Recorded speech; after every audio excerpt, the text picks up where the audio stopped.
So today we're delighted to have a presentation from one of our outstanding principals that has moved our his school out of AP status.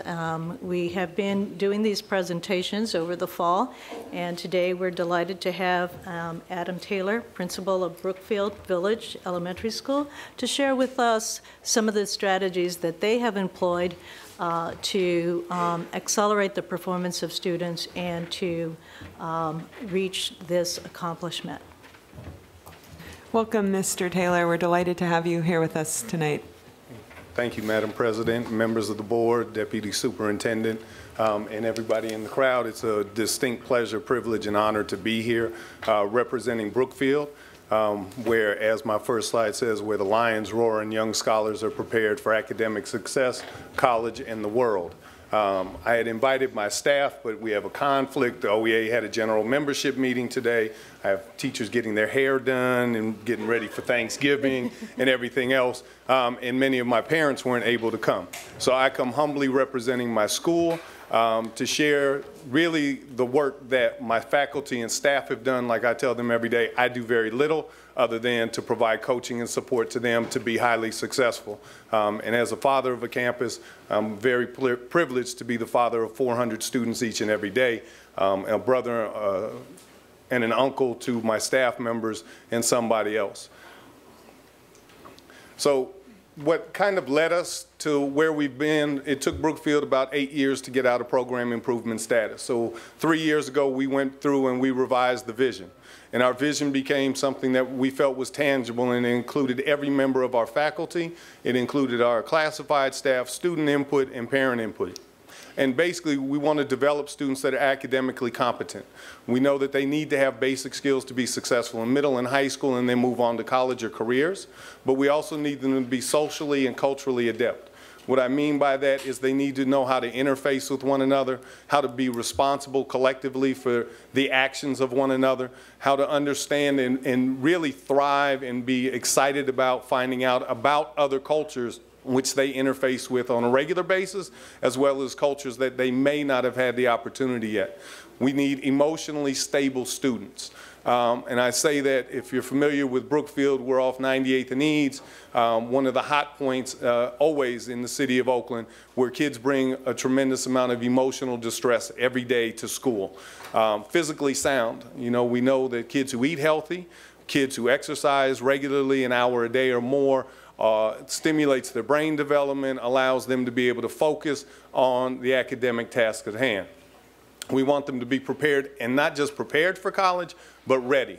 If they should choose to go to college, they have to be ready to be successful. And like we all know, there are many people who have gone to college, Steve Jobs, Bill Gates, who didn't actually finish, but are highly successful, as well as we know there are folks who went to third grade. Dave Thomas, founder of Wendy's, went on to start Wendy's hamburgers. But they had the basic skills and they had all the other intangibles.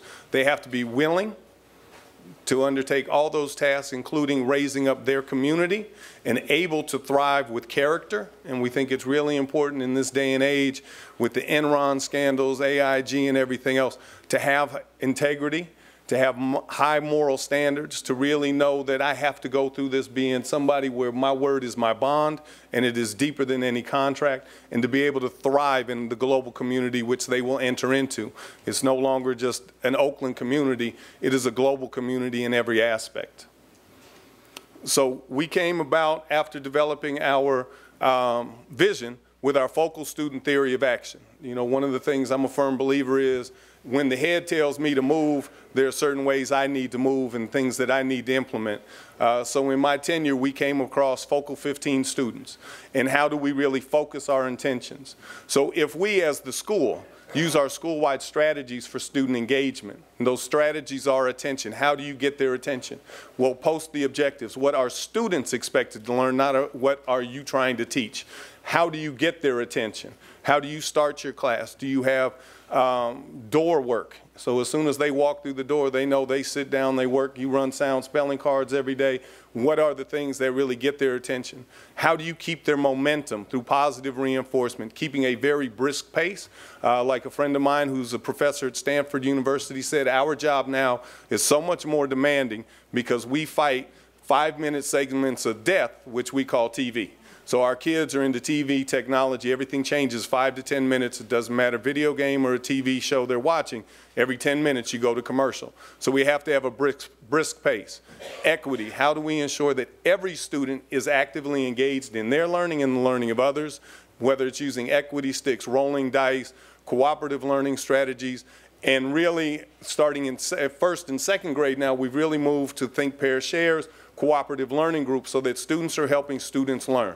Like I tell students and I tell my staff, I don't speak 8-year-old, I speak 45-year-old. And as a 45-year-old, there's something lost sometimes in translation with an 8-year-old. So having them teach each other, having them talk to each other is a very powerful way for all to learn. How do we increase rigor? Through group work, through complete sentence responses. Even in kindergarten, it's not the dog. No, the dog wandered across the street, was run over by a truck. It's how do you increase that thought process to let them know that it will increase over time and that what you thought was good enough now will not be good enough next time or next year. And then how do we also move to a part of it being project-based? So much emphasis is put on testing, but how do you take your skills, make a tangible product that you now have to present back to your peers as well as teachers? So it's really connecting all those things. If we consistently then invest in our students' learning, mastery objectives, what are the things that they have to master? Writing is an overall objective, but within that we need you to master capitalization, punctuation, subject-verb agreement, grammar. But there's a mastery objective to every lesson. And set and track goals with students. If students don't know what they're expected to learn, how can you then hold them accountable? So like all third graders should be able to multiply 0 through 12. And that's something we have to hold them accountable for because we need to set that goal and track it along with the student to see are they meeting it, how can we then support them? And how do we use our assessment data to drive instruction? So I lost my mother 2 years ago to cancer. And so I really look at data as a powerful thing. Have the doctors found out 5 years previously to when they first diagnosed her she may be alive today? She may not. I don't know, but data drove her treatment. It drives the treatment that we all take when we go to a doctor. They don't just say, hey, you look good. They take your blood pressure, your pulse. There are certain vital indicators. Well, in schools, our vital indicators are our assessments. They're student work. They're the district assessments, end of unit project assessments.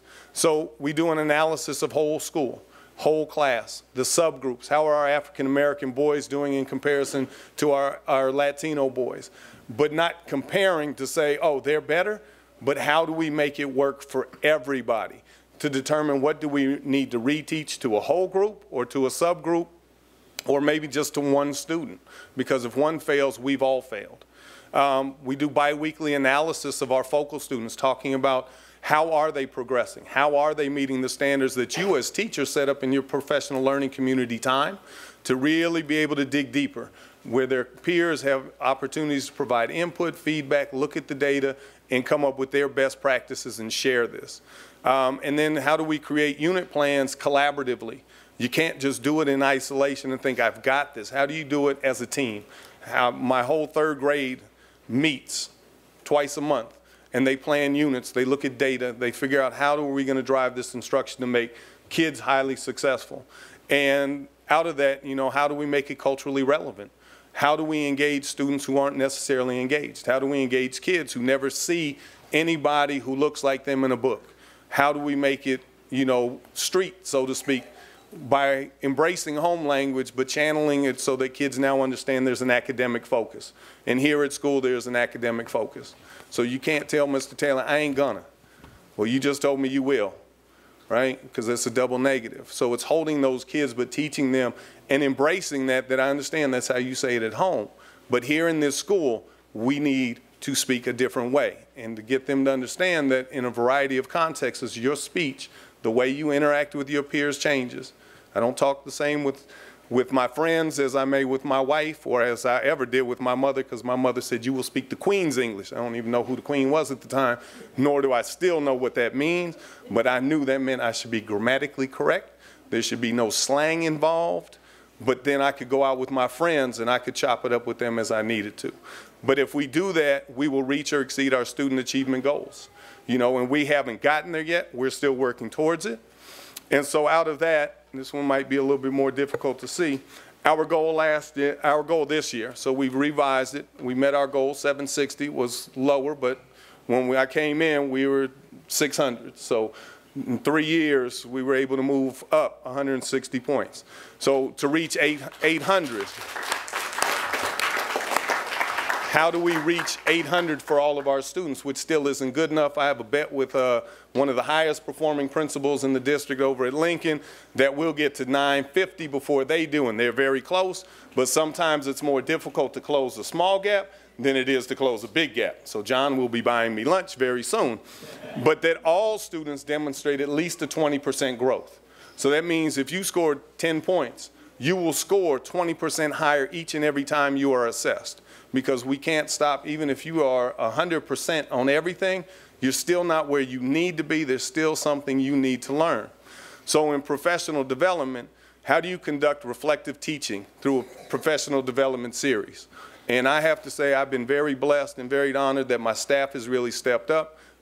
I do very little professional development outside of doing data conferencing and things like that. My teachers now lead all professional development unless they say we need second step to come in, we need this expert to come in, then they know they will then be charged with doing the next session. But we've done it on clear mastery objectives with a criteria. So kids know that within this, here is your criteria. So if we're talking about multiplying sixes, you need to do it with 95% accuracy, and you're only going to have 3 minutes. And so one of the challenges I do is I walk in my class, I put $20 on the board every Friday, and I do a test against all my 3rd, 4th, and 5th graders. And I tell them, you can take the money if you can beat me. It means you can't get them wrong. And the teachers, too. They can't beat me either, right? But it's one of those things that encourages them to go home and practice. Because the thing I do when I get up and I take my money off the board is I say, okay, you have another week to practice. But it's engaging them. It's scaffolding and differentiating. Some are almost there. They're not close, but they're almost there. And then there are others who are a long way away. So how do we scaffold? It's like taking a multiplication chart and cutting it in half and saying, look, it looks overwhelming, but if you cut it in half and realize you only need to learn half because of the other half, right? And engagement. Our collaboration, so every 2 weeks, every grade level will meet and collaborate together in uninterrupted time, looking at data, moving that forward, and then our instructional coaching, getting peers into classrooms to observe one another, to give each other feedback so that they can then go back to the experts in the building. One-to-one coaching, we had a literacy coach, we no longer do, so they get one-to-one coaching from me. I don't know if that's good, but it's good. You know, and it allows us to do regular walkthroughs. I'm in every classroom every day because I believe just my presence, if nothing else, really allows kids to focus and teachers to be on top of what they're doing. One of the things that I really like about where we've moved is talking about community schools. And I believe Brookfield has a really strong model of a full-service community schools. So our extended family, because I consider everybody on our campus part of my family. So we have site-based providers. We have Ann Martin Center, who provides mental health counseling for students, parents, faculty, staff. We have reading partners through the Oakland Literacy Coalition, Superstars Literacy, who work one-on-one or in small groups with kids using a plethora of volunteers. We also have a volunteer group, the Brookfield Reading Buddies, with ex-member of this district, Yolanda Peaks, helped us to train everybody and organize. We have living labs, so we have an extensive garden project throughout the school, and thanks to the work of Tim White and Buildings and Grounds, we have one of the most beautiful campuses, so kids like to come. They're excited about my school is beautiful. It's a safe place. And then we have Playworks to do non-competitive recess and lunchtime games to really give kids an outlet in a non-threatening manner to get that physical exercise out. Then our non-site-based providers who we work with, Abbott's Pharmaceuticals does a family science night every year. They bring in their experts who are scientists to do the work with our families. Last year we had over 300 people join us for that. We have the Social Security Administration, which constantly calls and says, hey, we have 40 computers we'd like to donate to you. So I have to figure out how we get to San Jose to pick them up. But now it's gotten to the point where I now send them to Sobrante Park, Parker, or other schools that are in need because we have a lab and we have at least 4 working computers in every classroom.